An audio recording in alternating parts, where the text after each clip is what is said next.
everyone, and welcome to today's Adult AML Chapter event brought to you by the HealthTree Community for AML program. My name is Mary Arnett, and I am HealthTree's AML and MDS Community and Education Manager. I am very grateful to have each of you here for our meeting today and for your support in building our AML community. Today's session will be recorded, and the recording, along with any slides or resources we discussed today, will be sent via email to all registrants within 48 hours of the event's conclusion. We'll start with a brief Zoom tutorial for anyone who's new to the platform. You can see on this slide how to turn on your camera. At the bottom of your screen, you should see the microphone and camera icons. You can click the video icon that says Start Video in order to turn your camera on. We would love for you to turn your cameras on if you feel comfortable. We love seeing your faces, and doing so helps us to create a stronger sense of community. With that being said, if you are not comfortable being recorded, you are not required to keep your camera on. Your microphone should currently be off and should stay off throughout the presentation. If you have any questions or comments for us or for our speaker during their presentation, please click on the chat icon and type them in that chat box. If you're using a mobile device or a tablet, click the three-dot icon that says More and then Chat in order to access the chat box. During the group discussion at the end, you can add questions to the chat, or if you prefer to verbally ask a question or make a comment directly to our speaker, we encourage you to do so. To do that, if you're using a laptop or a desktop computer, click Reactions near the bottom of your screen and then click to raise your hand. If you're using a mobile device or a tablet, you can click the three horizontal dots that say More and then click the Raise the Hand button. Now let's get started with today's event. First, I would like to thank our HealthTree sponsors who make events like this possible. Those are Servier, Astellas, and AbbVie. The topic of our event today is the role of treatment assessments in AML care. At the end of today's event, I'm going to provide my email address. If you have a topic you'd like to see us cover, please reach out so we can get it on our schedule. We love being able to address topics that our community is specifically interested in. Here is our agenda for today. First, I'm going to introduce our speaker, Dr. Dugan, and then he will spend the next 30 minutes or so giving us his presentation. After the presentation, we'll open it up for questions and comments. So now I'd like to introduce you all to our speaker. Dr. Dugan is a hematology oncology specialist and the physician lead for the Transplant and Cellular Therapy Department for Novant Health Cancer Institute. He is a member of the American Society of Hematology as well as the American Society for Transplant and Cellular Therapy. His membership in these organizations keep him up to date on the latest research and treatment options in the field. He is also actively engaged in clinical trial research focused on acute leukemia with the goal of finding new targeted therapies that improve disease control and survival while limiting side effects and maintaining a good quality of life throughout treatment.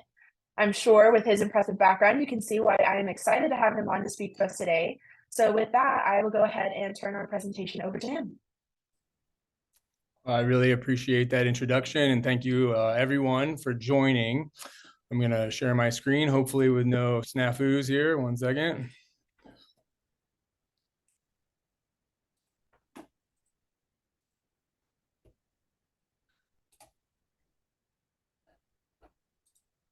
Oh.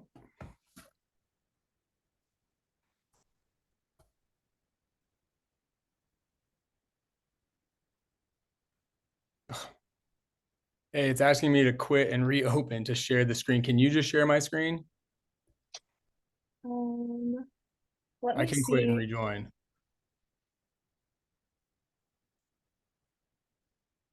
I'm not sure if I can share your screen. Let me see. Let me see if that worked. Of course, the snafu, first snafu. All right, hold on, share again. Participants can now see your screen. All right. Is that so you can see this? All right. Yeah, we can see it. Very good. Okay. Take that, Zoom. All right. This topic was offered to me to discuss the assessments in AML care. It's a relatively new topic. I never thought to make sort of a PowerPoint to discuss assessments in AML care, but I do think after kind of generating these slides and thinking about it, that this is a very important topic for patients specifically. And so this is going to be saved. And the benefit of that is that you guys all go to your physicians, they spit a whole bunch of information out at you, and then they expect you to recall that later. That's impossible. And so we are going to spend some time going back to the basics of how we as physicians view AML and how we assess AML, and then how that is meaningful for the patient. Like I was introduced, I am the clinical director of malignant hematology at Novant Health Cancer Institute. And we currently, I live in Winston-Salem, and we have another flagship hospital down in Charlotte. So we have a large practice, and we are completely dedicated to malignant hematology. And my research background is all AML. So let's see. Yeah, okay. So the objectives here, we are going to look at what tests should patients with AML receive, right? There's lots of kind of idiosyncratic tests and things that we should all get when we are diagnosed with AML. But there are three main components of assessing AML. And so we're going to go over those today. And then what do we as physicians learn from these tests is important, because we need to know how to communicate this and know what to offer our patients based on the tests that we're getting. But then more importantly, how does this information guide treatment? Ultimately, we're getting a lot of tests and we're doing lots of assessments, but all of that should be geared towards improving the outcomes of our patients. And so distilling that and translating that so that the patient understands it makes it easier for the patient to come back and be like, well, I guess I have to get that third bone marrow biopsy, even though they're not really looking forward to getting that third bone marrow biopsy. You can kind of begin to accept that if you understand why it's happening. So these are the three sort of disease assessment things that I think are the most important, right? So back to the real basics is the CBC, right? So everybody's getting a complete blood count.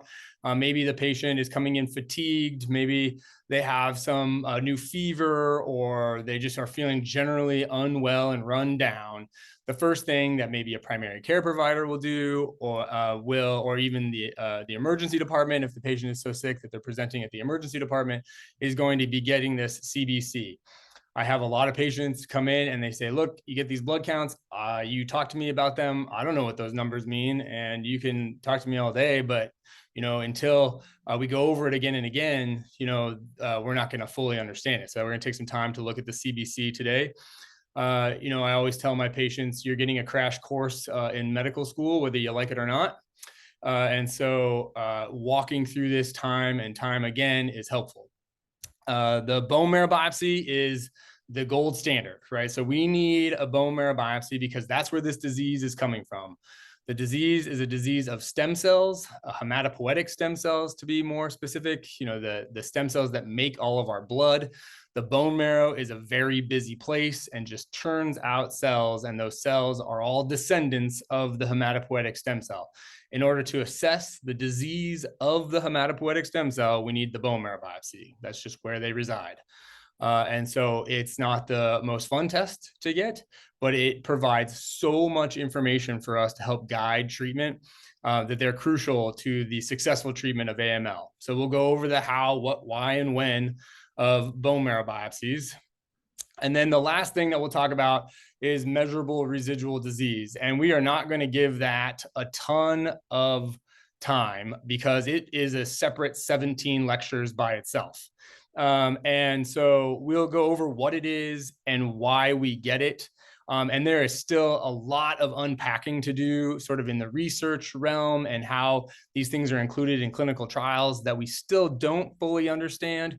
But it is becoming more and more of a topic of conversation, especially even with our patients saying, hey, you're MRD negative. And they're like, that's nice. What does that mean? And so, and then not only what does it mean, then how does that impact the patient? Some of that information is still being deduced by clinical trial work in AML. So here's the CBC. It's a busy test. It's got a lot of words on it, but ultimately we're looking at only a few things here. So WBC, you see here, you got a low, you got the red arrow. Everybody always refers to like, I got a red arrow by this, right? But this isn't really that low. It's a white blood cell count of 4.0. Normal somewhere near 5. And so this patient has a slightly reduced white blood cell count called a leukopenia. And then jumping down here, you got your red blood cell. This is the red blood cell mass. I don't spend too much time talking about that. You go down to hemoglobin. This is where we spend a lot of our time with patients. Your hemoglobin's low, you're anemic. This is the oxygen carrying capacity of the cell. the cell needs to carry oxygen, and now there's less of them coming from the lungs to carry oxygen, and you're going to feel run down, you're going to feel short of breath, you're not going to be able to have the get up and go that you used to. Simple tasks of going to the grocery store or walking a flight of stairs are now labor intensive, and certainly something has changed. And so this is something that we talk a lot about, also because we can impact this with blood transfusions. This is the number that we're looking at when we're saying, hey, you may benefit from a packed red blood cell transfusion. So this example, hemoglobin of 8.6, usually we're transfusing blood between 7 and 8, depending on the patient and what their symptoms are. Then hematocrit is a function of hemoglobin, so we don't really spend a ton of time talking about hematocrit. It's reflected in the number in hemoglobin. MCV is mean corpuscular volume. Sometimes we spend some time on this. This one's large, and this is pretty typical for a blood cell problem or a blood cell cancer or a blood cell dyscrasia, all those terms being used to describe a blood cancer.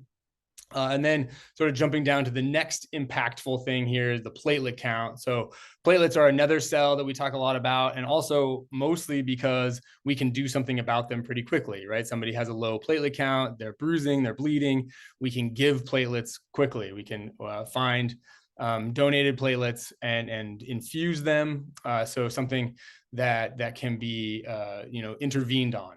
So here, this patient, if we're looking at a low white count, a low hemoglobin, and a low platelet, this person would be described as pancytopenic, right? So already the feelers of the PCP or the medical professional that is looking at this blood count is saying, something's not right.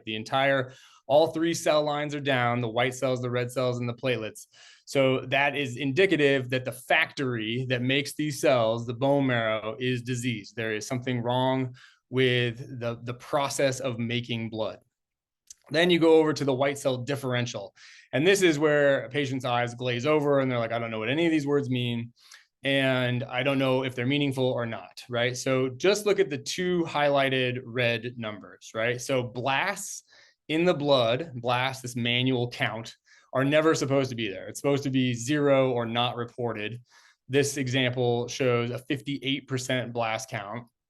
And then looking at the neutrophils, so these are the sort of the workhorses of protecting the body from infection. And this is what the number ANC is derived from, so the absolute neutrophil count. We would say that this patient has an ANC of 0.4 or an ANC of 400. You're just moving the decimal place over. Normal is 1.5 or 1500. So this person is neutropenic. So they have now blasts in the blood. They are neutropenic, and they also have reflected in the top portion of the CBC pancytopenia. So this person is immediately going to be referred for a bone marrow biopsy. So just briefly, this is the how of the bone marrow biopsy. We are usually targeting the PSIS, or this posterior superior iliac spine. It is superficial. It is free of blood vessels. It does not have any major organs around it. So it is a very safe procedure, albeit uncomfortable, understood. And so we do our best to numb this area, to provide sedation if needed, to provide other medications to try to make this as comfortable as possible. The needle is going into the PSIS. It is drawing back fluid, which is the aspirate portion of the bone marrow biopsy. And then this stylet is being removed from the tip of the needle and then getting a core sample. The 2 ways, or the 2 main ways of getting a bone marrow biopsy, are this Jamshidi needle versus the bone marrow drill. You will get a lot of opinions from providers about what is the best method. Ultimately, the reason for doing this is to get information.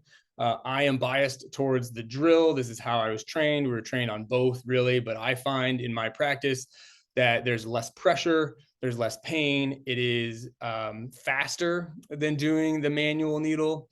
But I think there's opinions both ways. Neither way is wrong. And so the point is to try to do it as comfortably and as quickly as possible to get the information that we need. So after you have the how, then we have a few slides on the what, right? So what are we getting out of this bone marrow biopsy? There are a number of different things that are grouped into categories. So first is morphology. And morphology is just a word that we use to say, what does this disease look like under a microscope? And the large picture on the right is just a sea of blasts that are not supposed to be there, right? So these are immature white blood cells.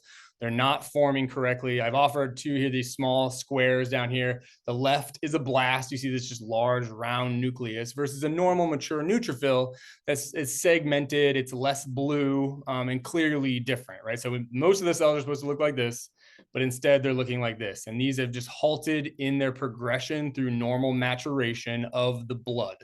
So, and you have terms like dysplasia seen on your bone marrow biopsies from your physicians.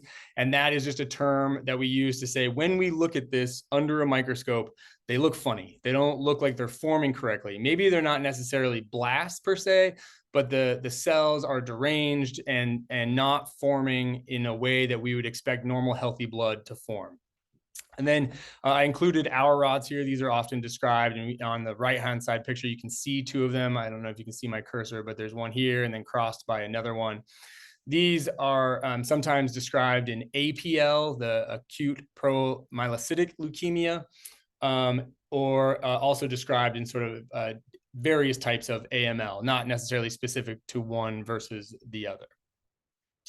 So after morphology, you get histology. So histology is the stains the pathologist is using to help diagnose the disease AML, right? So on the right, you see all the brown. So the brown is positive. That's the staining that this pathologist has used or the tech has used to be interpreted by the pathologist. And this stain is for CD34, right? So CD34 is a common marker for AML and resides on the outside of the cells and stains in this pattern when there are extra blasts in the bone marrow that should not be there. These CD molecules is just a nomenclature that we use to name these things. And you can see this cartoon over here, have a variety of different CD molecules, 20, 22. They're all associated with a variety of different types of cells. So we know what their associations are. We know what cells they're supposed to be on and what they're not supposed to be on. And so when we're using these CD molecules for staining, we're using them to sort of trap that disease and say, hey, look, this cell should not be expressing this molecule at this time. So this is indicative of an immature cell that shouldn't be there, or in other words, AML or a blast. Here is the next portion of what we get from these bone marrow biopsies, and it gets a little bit more technical and more molecular, I suppose. So FISH is fluorescent in situ hybridization, and it is a panel, and it's a panel like this first panel right here. So we are getting this in all of our patients, especially at the original diagnosis, to help understand why this person had AML, not necessarily why the genes broke to begin with, but which genes broke and how they broke can be meaningful for patients and their future treatment options, right? The point of FISH, you have to know what you're looking for. It's not sort of a agnostic test. You have to, if you're looking for deletion 7q as shown here, you have to tell the FISH panel to look for deletion 7q. If you don't look for it, you're not going to find it. So often these things come in panels. When we're worried about AML, we will send the quote unquote AML FISH panel, which can vary between institutions, but is usually very similar, looking for all of the same sorts of things. The next is the cytogenetics or the karyotype. And so I would say that the rule about karyotype is that the more derangements there are, the more mutations and things that are missing from the karyotype or the cytogenetics, the worse off that disease is, or the more aggressive that disease can appear to be. Here you have arrows showing that, this chromosome, they're all paired, right? This is 1 through 22, and then the sex chromosomes, X and Y. And here you're seeing a little arrow that says, hey, look, chromosome 8 is missing part of it in this paired chromosome pair here. And you see, oh, well, down here, chromosome 21 is longer than the paired chromosome pair. And so that is translocation 821. If you go look back and look at this, you see translocation 821. And this refers to this gene fusion of RUNX1, which can be very meaningful for patients and useful for later treatment decisions. The newest member of this complicated molecular team here is the next generation sequencing panel. Now, these probably vary more from institution to institution, but they are becoming more and more intense. They are getting bigger and bigger, and they are providing more and more information that, to be perfectly honest, we don't always know what to do with, right? We do know a majority of these. So, you have your IDHs down here. These have targeted therapies. You've got your FLT3, and many of these other mutations can be meaningful. But as these panels continue to grow, we may not have as much information about some of those genes as others. And part of that is collecting that data and being able to use that data for future patients that eventually will know more about these genes, how these genes progress, how they are interacted with each other. And then, more importantly, how these genes can be targeted or how they can be manipulated to help treat and or cure AML that share these very specific gene patterns. This test, we always like to say that just because it shares the name AML does not mean that it is the same disease within each patient. Each patient has a very unique AML when they present, and this is sort of the fingerprint of the AML. Everybody will have a different collection of these mutations. They are usually the mutations that we pin on the why of the AML. Why did this happen? Why did this person develop AML? It's these gene mutations. Now, the why of why did that person get these gene mutations and somebody else did and did not, we don't have a ton of answers for that question yet. But we are able to develop a fingerprint for the AML, and in often cases, we are using this fingerprint to go back to try to look for it once it's been treated. So here are some examples that we pulled. This is sort of what a report that we would get back looks like. So you've got your FISH panel, you've got your karyotype, and then you've got your myeloid next generation sequencing panel. So in this first example, you have a normal FISH panel. So the stuff that we sent did not come back with anything. So what we looked for was not present. The karyotype came back with a -Y, which can be a normal variant in some older men. Sort of this chromosome sort of just gets lost and is not found on the karyotype. But then you see the fingerprint, right? So here is this person's fingerprint. And you have a FLT3 mutation, and you have an IDH2 mutation, and you have an NPM1 mutation. These can all be very meaningful mutations for this patient. Every single one of these can be used as targeted therapy or as a way of monitoring the disease in the future. So this is hugely beneficial for the physician as well as the patient to know. The next example, I also included the karyotype to the left.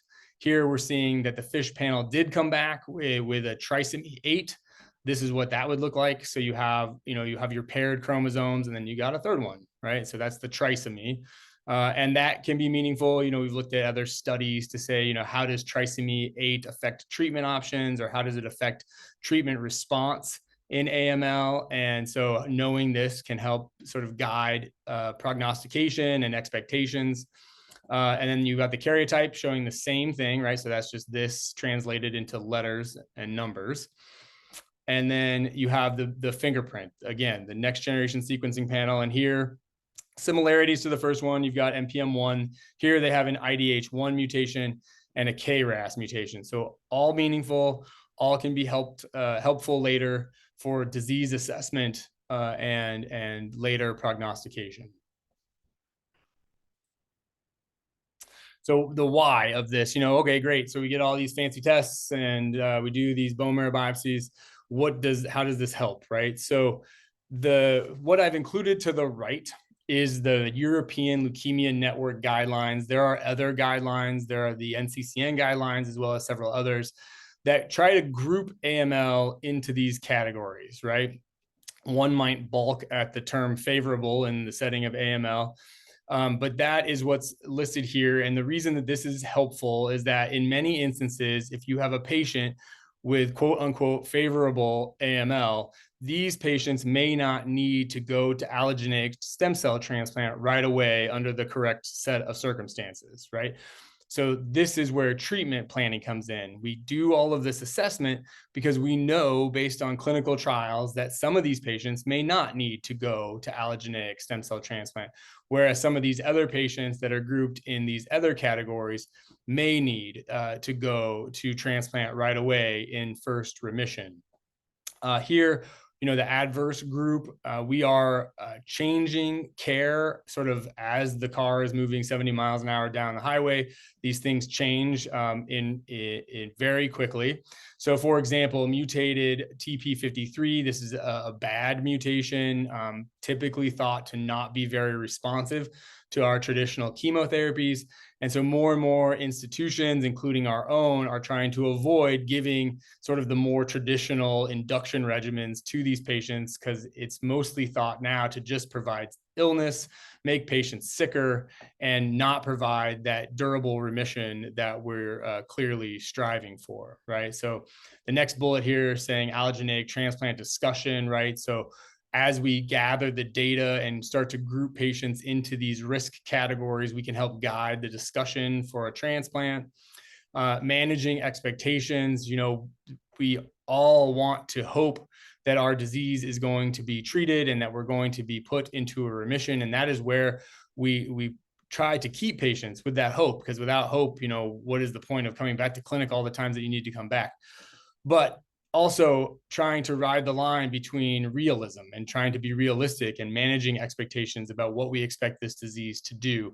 So having this information can be helpful to guide those conversations and to guide, what might be end of life conversations eventually, to help sort of educate the patient about why these things are happening and where we expect this disease course to be going, right? And all of this is to say, we're basically just trying to predict the future.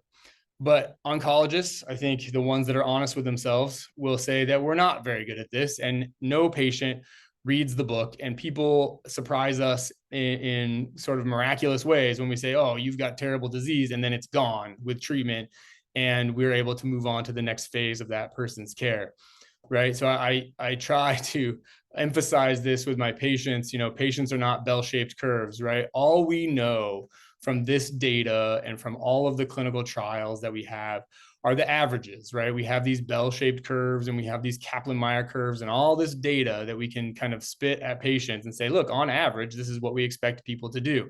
Well, the patient in the room sitting across from you is not the average. They're an individual and they're not a bell-shaped curve. And, it is just as likely for them to be on an outlier and to be on the right-hand side of that curve as anyone else.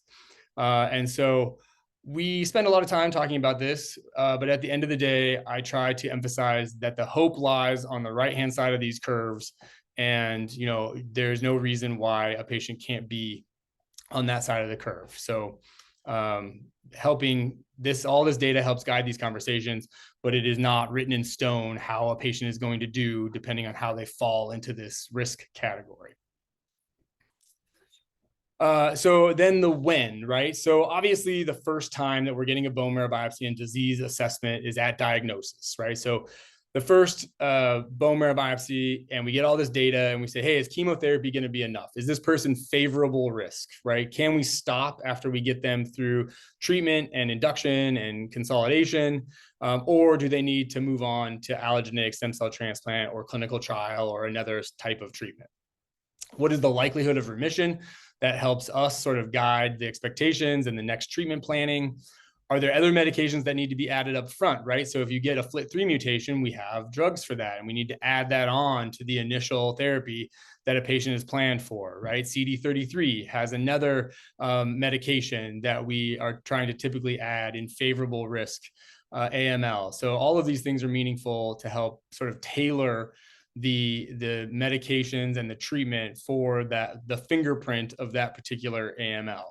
And then obviously, is there clinical trial available? We need all of this information. Many of our clinical trials are now focusing on the mutation burdens or as I've referred to now many times, the fingerprint of these diseases. A clinical trial will say, hey, we're only taking FLT3 and NPM1 mutations, or we're only taking IDH mutated patients, right? So we need to know that information in order to be able to identify clinical trials that may be helpful for the patients with AML. So then the next when is first remission, right? And so I think we get a lot of questions about this, like, I don't want another bone marrow biopsy. You can tell, by my peripheral, the blood work that I'm doing, whether or not the treatment is working. Well, that's not always the case. And the bone marrow biopsies that we're doing to assess first remission are really to give the patient a break, right? What we'd like to see is that this patient is in remission. Oftentimes the counts will be really low, the blood counts, like the white blood cell or the red blood cell, something, those counts that we get on that CBC will be inherently low. We check a bone marrow, the disease is gone, and we say, hey, that's enough. We can give this patient a break. So whether this patient is getting intensive induction with some of our more traditional chemotherapies, there is an opportunity there to give more chemotherapy if there's still disease remaining, or just wait and await the blood recovery in order to get the patient out of the hospital or to get the patient onto the next phase of their treatment. And those patients getting less intensive treatment, they may, if they have disease remaining, we may say, hey, look, we don't have an opportunity to hold therapy here. We just need to move. There's less disease, but there's still disease there, and we're worried about it springing back up. So we're going to move right into cycle 2.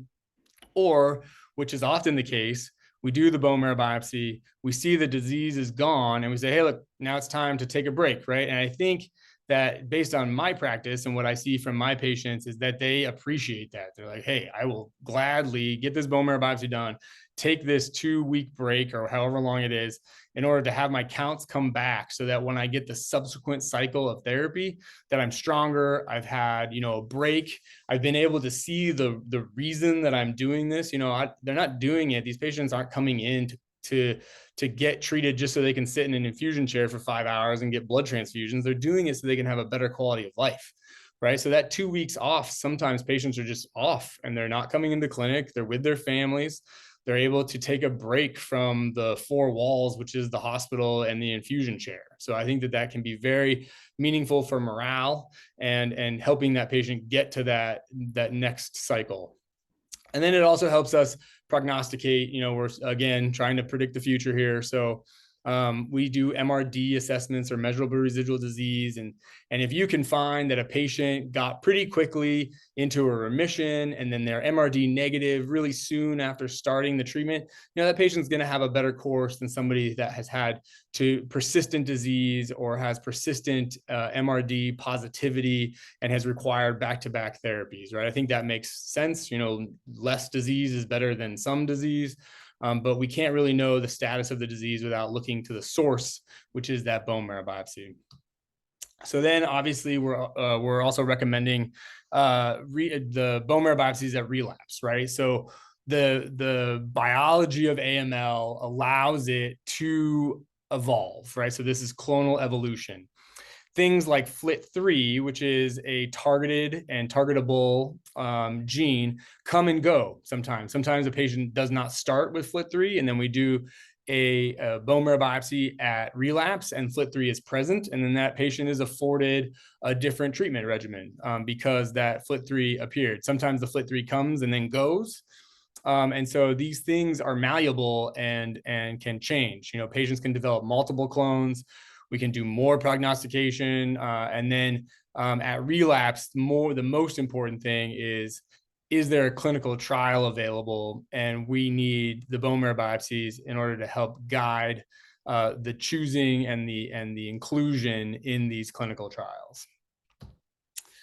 So then the measurable residual disease testing. So this, we're going to spend just a few slides on. It's a complicated topic with complicated techniques for assessing MRD, but it is important because as patients with AML, you will hear a lot about it. So not all MRD testing is created equal. There are different techniques for detecting MRD, and it just depends on what mutations that patient has and what availability of cells for assessment they have. The question of why can't we just repeat the next generation sequencing every time? If we have this fingerprint for this disease, why can't we just check for the fingerprint every time? The answers to that are complicated. I think in the final slide, I'll go into that just a little bit. But it's not so simple as like, oh, we just repeat the fingerprint every time, and if it's still there, then that disease is predicted to relapse, or that disease is predicted to be stable. We don't know, like I had said earlier, what all those genes mean, whether or not they're all meaningful, and whether or not, which time points of checking are meaningful, right? So what time points are optimal for this assessment? That is a work in progress. We don't always know. Sometimes we're checking and we say, hey, we found MRD, and the answer to what we're going to do about it is, I don't know, or we're going to continue to watch it. Sometimes there are specific things that we can do, especially if there's conversion from MRD negativity to MRD positivity. That might be a reason to push that patient to alternative modes of therapy, right? So this is the first MRD testing technique. This is multicolor flow. It's a laser that kind of scans the outside of the white blood cells and then can tell us what molecules are on the outside, right? So we know maybe what started on the outside of the AML cell, and we're like, okay, well, we have this other fingerprint, right, where we have these markers on the outside of the patient's AML. Well, we're going to send this through flow, and if we can't find those markers, then we say that patient is MRD negative by multicolor flow assessment, right? So many patients will use flow cytometry for MRD assessment. Some will use molecular techniques. The traditional molecular techniques, NPM1, core binding factor, and PML-RARA, are only available to those patients with those mutations, right? So that might be about 40% of patients. Well, the rest of the patients with AML don't have those molecular parameters, and so then can't have molecular PCR. So then you're going back to that flow assessment. Next generation sequencing. So this is a hot topic within the conversation of AML for clinical trial designers and clinicians. Why can't we just resend the next generation sequencing every single time? Well, some people do, and there is some data to suggest that maybe that's okay, but it requires a lot of interpretation, right? So many false positives. What I mean by germline variants, sometimes people are born with mutations that aren't really why the person has AML, but they come up positive in these MRD testing, and they're not useful. They don't tell us whether or not the disease is still present. And so that can be a confounder. These variants of unknown significance, as I said earlier, these panels are getting bigger and bigger and bigger. And pretty soon we're just going to map the entire genome of AML, and we're going to say, hey, this is the precise fingerprint of your AML. And there's going to be all sorts of genes on there that we are not going to know what they mean and what their significance is. And so that will continue to evolve. But right now, sometimes the technology is outpacing our knowledge, and we get all these information back and we're like, oh, that's nice. What are we going to do about it? I don't know. I guess we can continue to follow it, and we can continue doing literature reviews and reporting these cases so that our knowledge continues to evolve. And so that later, maybe we say, I don't know, less. And then, like I said, interpretation can be challenging. And then significance of all of this is still being investigated actively. So to summarize here, disease assessment in AML, right? Obviously, we're doing it at diagnosis to get to treatment and prognosis. What treatment does this patient need? What is the likelihood of them going into remission after first disease treatment or after first treatment decision? And where does that patient need to go next? So then in first remission, treatment planning, can this patient take a break? What's ultimately the prognosis is improved when patients can go into first remission really quickly. And then MRD assessment, right? Looking at prognosis again, but then also looking at possible clinical trials. There's going to be more and more clinical trials designed specifically for patients that are MRD positive versus people that are converting from MRD positivity to negativity, and vice versa. And then ultimately, the last time that we assess the disease, or the time that we need to assess it as equally as the first time in diagnosis, is at relapse. And that is because in relapse, these patients do not do well, and we need to help improve relapsed AML. And that improvement comes from clinical trials, right? And then also helping guide, if available for those patients, to allogeneic stem cell transplant, right? So diagnosis, first remission, anytime we need a proper MRD assessment and relapse is when we're recommending bone marrow biopsies and disease assessment in AML. That is it. That took a little bit longer, so sorry about that. But I hope that conversation was helpful. I hope it distilled some of the things that you're being told by your doctors, and I hope it's something that you can go back to and refer to in order to continue to educate yourself so that you can advocate for yourself in a setting that is basically a medical school degree, whether you wanted it or not. Thank you so much for that presentation. I think, like you said, it's a lot of information to take on at once, a lot of information you're not familiar with before a diagnosis. So I think this has been an incredible resource for patients to not only be able to monitor their disease now, but for patients in the future to be able to see this and understand a little bit more of what they're being told. Okay, so I can jump into these questions. Is that what we should do next? Yeah, we've got quite a few questions in the chat, so we'll go Yeah, ahead that's and great. get started going through We're just gonna go. those. Yeah, we'll do top to bottom. I got them all pulled up here, so we'll do them Okay, top to bottom. perfect. So can a karyotype fail? And if so, what does that mean? Yep, absolutely. It doesn't mean anything about your disease specifically. It does not change prognosis.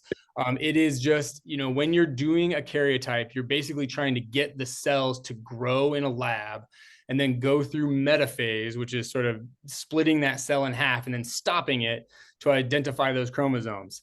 It just like any other test or any other procedure like that, the things fail, right? The reagents that fail, the lab just didn't, the media didn't keep the cells alive, the cells died, right? So a karyotype failing is a sort of a mechanical error, not something associated with the disease.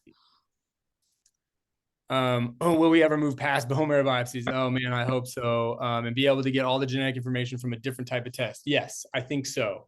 And I think what is going to be required of that is just more verification that the peripheral blood work that we're doing, just the blood work that we get, like the CBC, is sufficient. We don't have that information yet. The tests are probably available, but we don't have it corroborated enough to say, hey, look, what we're getting from the peripheral blood is the same as what we're getting from the bone marrow biopsy. So where I think this will go is that the next generation sequencing and the FISH and all of that, all of those tests that we get will be just drawn from your blood, and we won't need to go to the bone marrow any longer. But I think we're a bit of a ways off from that. So I am sensitive to, the bone marrow biopsies, and, I'm not the one getting the bone marrow biopsy. So it's real easy for me to be like, hey, let's get another one. But it is harmful and can be certainly painful and morale limiting. So I think we'll move there eventually, but I think we're a bit of a ways off. Do we have any tips for making a bone marrow biopsy less painful? So my practice, I would like to think that I'm pretty good at limiting the pain for these bone marrow biopsies. And what I usually do is I'm liberal with my lidocaine. We have 20 cc vials. I try to use every drop of it and just kind of numb up that entire area. And then there are areas within that PSIS that are sometimes more painful than others. And so I use a smaller needle to sort of move around in there to try to see, asking the patient like, hey, is there pain here? Is there pain here? You can't take away the pressure, right? The pressure is always going to be there, but the pain does not have to be excruciating. And sometimes patients are just going to be more sensitive to that kind of pain, and there's nothing that we can do about it. There's no amount of lidocaine in the world. And so, for those patients, we will recommend sedation. And now whether sedation is, fentanyl and Versed, like they use in a colonoscopy, or if sedation is, just a couple milligrams of morphine or some Ativan just to take the edge off, that's not like proper conscious sedation, but that can help with limiting sort of the anxiety and pain associated with the bone marrow biopsies. Doing a procedure fast is good because it's done with, but also doesn't let the lidocaine sort of settle in and really marinate in there for a bit. And so if you're doing it real soon after you've put the lidocaine in there, it didn't work and it's going to hurt. And so I usually will try to take a couple breaths and, wait and kind of assess the patient and make sure they're comfortable, and then kind of go from there. I think that busy clinics are busy, and so they're trying to move through a lot of patients quickly. And so sometimes I think we forget that lidocaine is not instantaneous.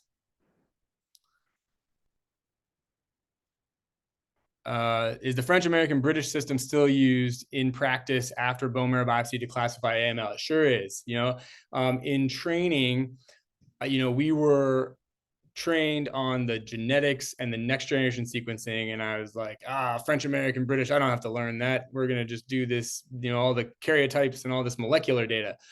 Well, then we find that you need all of it, right? So you need the FAB criteria, you need the cytogenetics, you need the molecular, because we found that even with so for example, some of our lower intensity therapies that we use that are not the traditional chemotherapies, some of them do not work as well in M4 and M5 disease as they do in sort of those earlier M1 and M2 diseases.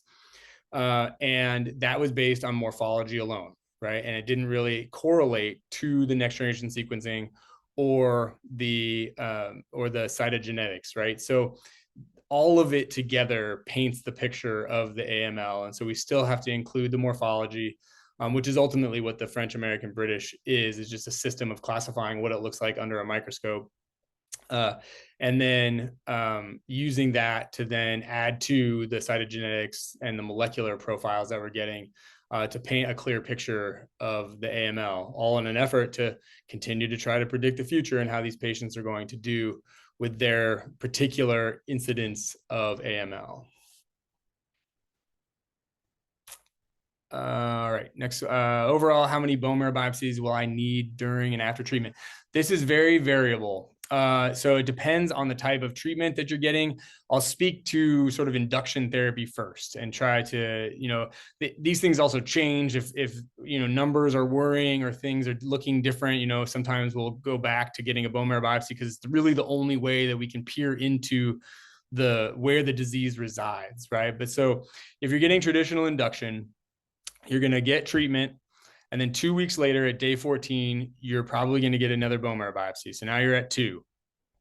And the reason for that bone marrow biopsy is to make sure that the bone marrow is empty, does not have any disease, and you're not making much blood either, but there's just no disease in there, right? Then you're going to have count recovery by day 28-ish, and you're going to get a third bone marrow biopsy because we want to see that now you're making blood, but you're not making any leukemia, right?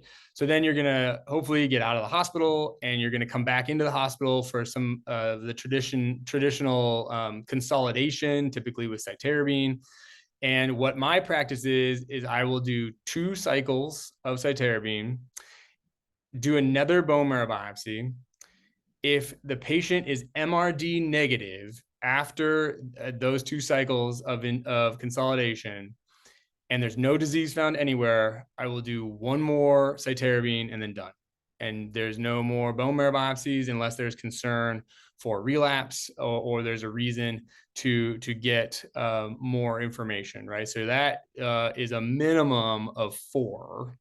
And now, if you're getting more unconventional therapies or not the traditional induction therapies, more like venetoclax azacitidine, or you're getting targeted therapies because you have IDH mutations, then there's really less guidance there, right? So then we're saying, okay, well, maybe we're just going to use your blood counts to help guide the reason to get a bone marrow biopsy. If a person is not anemic for 6 months and then all of a sudden they become anemic on the same therapy that we've been giving them, that may be a cause for concern for relapse, and then we would be getting another bone marrow biopsy. If you're on clinical trial, all bets are off, and I apologize. These clinical trials come with too many, often, bone marrow biopsies for disease assessment, and then we're just sort of beholden. as a patient advocate, you can discuss with your team about how required all the bone marrow biopsies are, because at the end of the day, the patient can refuse. And so just keeping that in mind, if you're really getting overwhelmed with all the disease assessment and you're sore and they're not, these bone marrow biopsies are really sort of preventing you from having more success, and even considering like dropping the clinical trial because it's just too much assessment, talk to them first and say like, look, is there any way that we can limit this? And just say, hey, the provider of the clinical trial is always going to want to try to adhere to the protocol, but not at the expense of the patient. And so the patient is going to say, hey, look, I don't want to do this, I refuse. Does that change how I can be on this clinical trial? And sometimes no. Sometimes we just report patient refused and then we move on, and that's okay. So advocating for yourself is also important.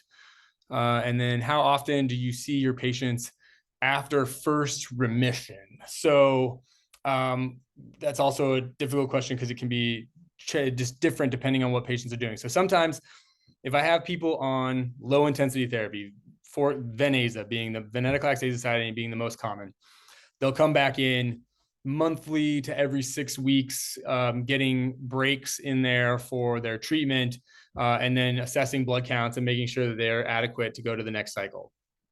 If they're coming in for induction and consolidation, they're being seen more, frequently through that. But then after that, after they're all said and done, I will see patients a minimum or as few as every 3 months just for follow-up if they're all said and done with their treatments. And then if they have MRD assessment, we'll do those at that time too, especially if they're just from the peripheral blood, like an NPM1 mutation or a core binding factor mutation. Those can be done pretty well through molecular testing just from the blood. There's good evidence for doing that for up to 2 years and sometimes longer for patients as disease assessment. And so those patients I'll see every 3 months. What should we be asking our doctors about our bone marrow biopsy results, right? So why do we do all of that? We talked about this now for 45 minutes. What is the point of doing that? It's to try to predict the future, right? And how that's done is based on those risk categories, right?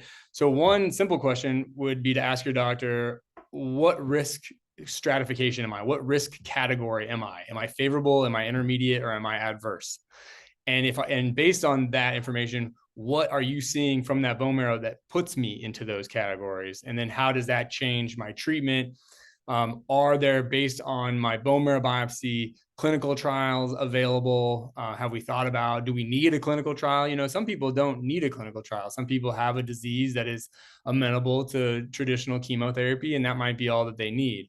And so I think that getting that risk category is important for the patient, because that ultimately is driving the expectations of the doctor, as well as possibly changing treatment decisions.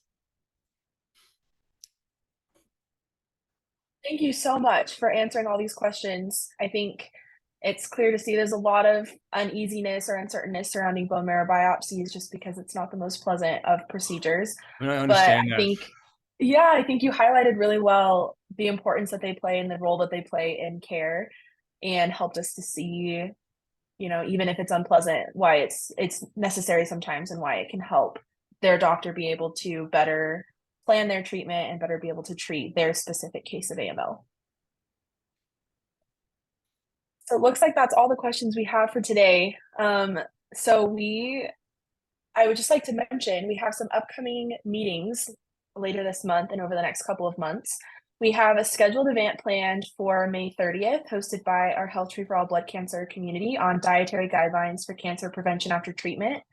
And then I'm excited, we have some new events that we haven't done before. We're going to be having some patients come on to share their stories and highlight their experience with AML, what they've learned, and share their experience with their other peers in the AML community. So we're working on getting those dates solidified. So watch out in our upcoming newsletters. We'll have information on those upcoming. And then we also have an event planned on July 17th, hosted with our MDS community, on bone marrow transplant and its role in the treatment of AML and MDS patients. And I'm really excited about that webinar as well. So I hope to see all of you at these upcoming events. For more information or to register, you can use the link that's listed there at the bottom of the screen. And then I wanted to take a quick moment again to thank our HealthTree for AML sponsors who made this event and other events like it possible. Those are Servier, Astellas, and AbbVie.